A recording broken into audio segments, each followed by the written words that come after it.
Good day, everyone, and welcome back to Be Uplifted.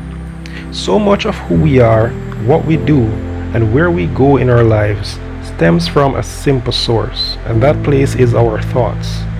As humans, we are programmed to interpret events and past experiences as negative, positive, or simply just neutral. This significantly impacts how we view the world, and it all boils down to whether or not we live with an abundance or a scarcity mindset. How do we view money? How do we view our childhood? How do we view our ability to move up in this world? And most of all, how do we even view ourselves? Well, in this video, I carefully explain just how to transform your mind and attract financial abundance. Once you move into a new state of being and you're creating wealth, Yes. and you're in the state of being of abundant, you better not be thinking lacking thoughts, Yeah. because an abundant person would never do that. So then the person who's saying, well, I'm just going to wait for my Maserati to come to me, this is not how that works. There are so many things that seem like magic, like these magical moments, these synchronicities that happen in between from the outcome you want and the decision. And what you're going to learn today is that this stuff in between is, in many ways, it's none of your business. The important thing is to have that outcome in mind, your intention, the thing that you want to achieve, and making the decision to make it happen. It's important for people to understand that if you're going about living every single day in the familiar life that you're living in, and you don't have a vision of the future, then you'll continue to live in routine. When you sit down and you become conscious of your unconscious thoughts, when you're in the program, you're unconscious, right? So the moment you become conscious of that thought, you're no longer the thought. You're observing the thought, and you begin to objectify your subjective self. You start pulling out of the unconscious program, and consciousness, awareness is the first step to do that. Only gold creates gold. Lead doesn't create gold. And our job is to take those base emotions of anger and resentment and fear and anxiety, those base emotions, and transmute them into gold. Because right on the other side of our pain is freedom. Right on the other side of our lack is wealth, of abundance. Right on the other side of our fear is courage. It's the same energy. It's just trapped in the body. And when we transmute that energy into something else, right? Now we have available energy to begin to design a destiny with. So then a person who moves into that elegant state of being where they're expanded and they're enriched and they're in love with life, they can't go back to the old self, because that is their new state of being. So then if you practice that every day, sooner or later it's going to begin to become familiar to you. The research shows that 90% of the thoughts that we think on a daily basis are the same thoughts as the day before. So if you think that your thoughts have something to do with your destiny, and 90% of your thoughts are the same known thoughts that you're always thinking, then your life should stay the same. Because the same thoughts lead to the same choices. The same choices lead to the same behaviors. The same behaviors create the same experiences. The same experiences produce the same emotions. Those same emotions tend to influence the way we think, and our biology, our neurocircuitry, our neurochemistry, our hormones, and even our gene expression is equal to how we think, how we act, and how we feel. And how you think, how you act, and how you feel is called your personality. And your personality creates your personal reality. That's it. So then it makes sense then, if you want to create a new personal reality, a new life, you're going to have to change your personality. And you got to start thinking about what you've been thinking about and change it. You got to become aware of your unconscious habits and behaviors, even how you speak. Then you have to look at the emotions that you live by every single day and decide, do these emotions belong in my future? So many people try to create a new life as the same person. In order to create a new personal reality, you got to change your personality. The principle of neuroscience says that nerve cells that fire together wire together. Thinking the same way, making the same choices, demonstrating the same actions, creating the same experiences that stamp the same networks of neurons into the same patterns, all for the familiar feeling called you. And you do that for 10 years in a row. Well, you're going to hardwire your brain into a very finite signature because you're firing and wiring that way. That box in the brain, that becomes our personality, becomes our identity. And by the time we're 35 years old, For the most part, we've done something so many times that the body now knows how to do it as well as the mind, and that's a habit.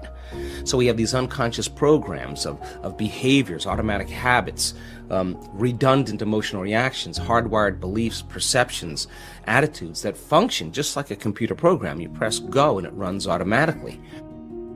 Then when it comes time to change, thinking positively is going to do nothing, because your body has been conditioned for the most part into a program in the past. So the thought never makes it to the body because the body's on a different program. How do we begin to influence the body so that the thought actually produces some type of change? Think about it. If you think an unhappy thought, you're going to feel unhappy. If you think you're a failure, you're going to feel like a failure. Once you feel like a failure, you're going to think you're a failure. And people get caught in these loops of thinking and feeling and feeling and thinking, and that redundancy is a conditioning process, because all you need is an image or a picture or a thought and a feeling, a response, a stimulus response. And so the people tend to condition their brain and body into the past. When it comes time to change, you got to leave that familiar territory. And any choice that you make, if you said, hey, I'm going to eat a better diet, I'm going to wake up early and work out, I'm going to do meditation, the moment you decide to do something differently, get ready, because it's going to feel uncomfortable. It's going to feel unfamiliar. There's going to be some uncertainty. You're not going to be able to predict the next moment. That means you've left your known biology and you're stepping into the unknown. If the body has been conditioned into a familiar feeling that's in the known, the moment you take it outside the familiarity, it wants to go back to where it's comfortable. So the body starts influencing the mind. Going from one state of mind and body to another state of mind and body, you got to cross a river. And the hardest part about change is not making the same choice as you did the day before. You can't demonstrate that you're not making choices because you believe that there's not enough, lack of time, lack of energy, lack of money. A wealthy person would never, think of it. You can't feel unworthy and lacking if you're going to be a wealthy person. So by very logic and reason, you got to lay that down and move into this state of being. Now, once you're in that state of being, you can't sit on the couch and wait for the phone call. Once you're in that state of being, you got to start making choices into the unknown from that state of being. You got to trust in the unknown. The moment you don't make the choice, you just doubted your creation. You return back to the known. And so people then, when you're in that state of being, the miraculous happens when you say, okay, I'm going to go for it. But you're not going to go for it as your limited emotional self. You're going to go for it as your unlimited self, and you begin to make those choices and you step out into the unknown. That's when the miraculous happens, and you say, oh my God, I'm so glad I made that choice. But then waking up in the morning then and priming your brain and body to make that change is the key. There's 2 times the door to the subconscious mind opens up. Excuse me, when we wake up in the morning, and we go to bed at night. Right. Why? In that crossover place. Because your brain goes from deep delta brainwaves to theta brainwaves to alpha brainwaves to beta brainwaves. Why? And when you go to bed at night, it goes from beta to alpha to theta to delta. And if you can't get there, you're stuck in high beta. It's because you're driving the sports car in first gear, right? So people do whatever they can to get down there. If you can teach your body emotionally what the future will feel like, that means then you're not going to wait for your wealth to feel abundant, or your success to feel empowered, or your new relationship to feel love. In fact, the moment you start feeling abundant, you're generating wealth. The moment you start embracing empowerment, you're stepping towards your success. The moment you're in love with yourself and you're in love with life, you start creating equals in your life. Now that's causing an effect in your life. Many people, they already know how to do this, but they usually wait for the worst thing to happen in their life before they get the wake-up call. Many times, when we're looking at a person's brain in real time when they're going through some type of change or transformation, you see this massive amount of disorderliness going on in the brain, like the person is really losing their mind. That's the moment they want to quit. That's the moment they want to give up. That's the moment they don't believe in anything. They believe in themselves. That is the prime moment where change takes place. It's important for people to understand that if you're going about living every single day in the familiar life that you're living in, and you don't have a vision of the future, then you'll continue to live in routine. When you sit down and you become conscious of your unconscious thoughts, when you're in the program, you're unconscious, right? So the moment you become conscious of that thought, you're no longer the thought. You're observing the thought, and you begin to objectify your subjective self. You start pulling out of the unconscious program, and consciousness, awareness is the first step to do that. You have to go through the process of unlearning before you relearn. And that 95% of who we are, that is what's stopping us from stepping into a new future. Thoughts are the language of the brain, and feelings are the language of your body. And how you think and how you feel creates your state of being. So most people then, they start their day in the familiar past. Then they get up and they run through a routine series of behaviors, and their body's now habituated on autopilot into a predictable future. That's the known. So the familiar past, the predictable future are both the known. There's only one place where the unknown exists, and that's the present moment. When you're creative, you got to be present. You got to pay attention to be creative, and that defies or goes against the programming. And so then there has to be some type of waging of intention that's greater than those programs. And most people, they get uncomfortable. They'd rather just get on their cell phone or, turn on the TV and watch a football game or distract themselves from that feeling. But when people really make up their mind to change, they have to come up against those feelings, those habits, those hardwired attitudes. And it takes a great active will. But when we do it, the side effect is we see changes not only in our health, but in our lives as well. And then we say, wow, that really worked. And now we're the example of truth. That's what makes it so cool.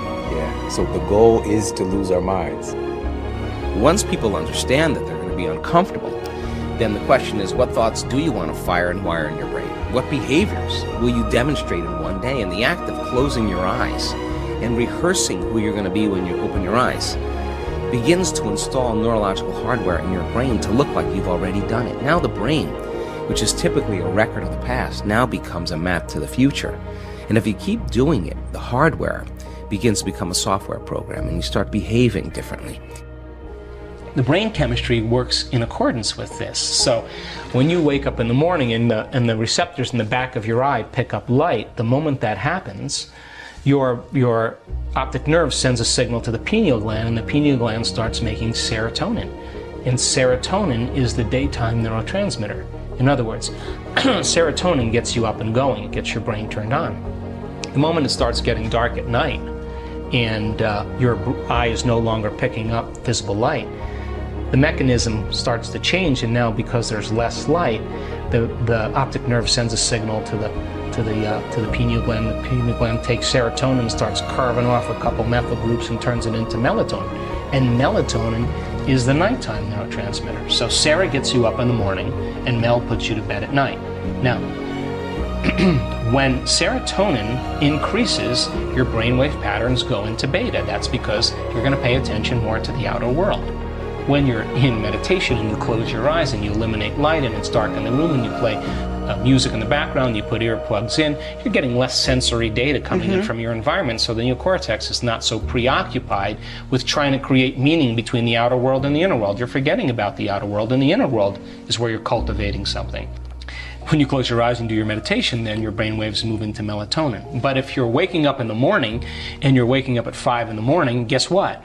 Your brain waves will probably be in theta or alpha. You're in your subconscious. You're past the beta thinking, right? If you go to bed at night, I have friends that are artists and playwrights and musicians. They stay up till 2 in the morning. They love that 11 o'clock till 2 in the morning. They're nighttime, they're in alpha, they got all these creative ideas. There's, me, I'm a morning person. I wake up, I'm up at 4:30 or 5 in the morning. It's my time to create. I set aside a certain amount of time. That's my time, because the rest of the day I'm serving. So I like to get myself right in the morning, right? So doing that then begins to alter brainwave patterns. Now, if you move from beta to alpha, there'll come an amazing moment. But if you do this right, you'll slip into theta. Now, theta is when your body is asleep, but your mind is awake. Yes. So think about this. If your body's asleep and you've conditioned it to be the mind through addictions or habits, the moment the body's asleep, it's no longer the mind. So there's no longer any resistance. And that's where instantaneous change takes place.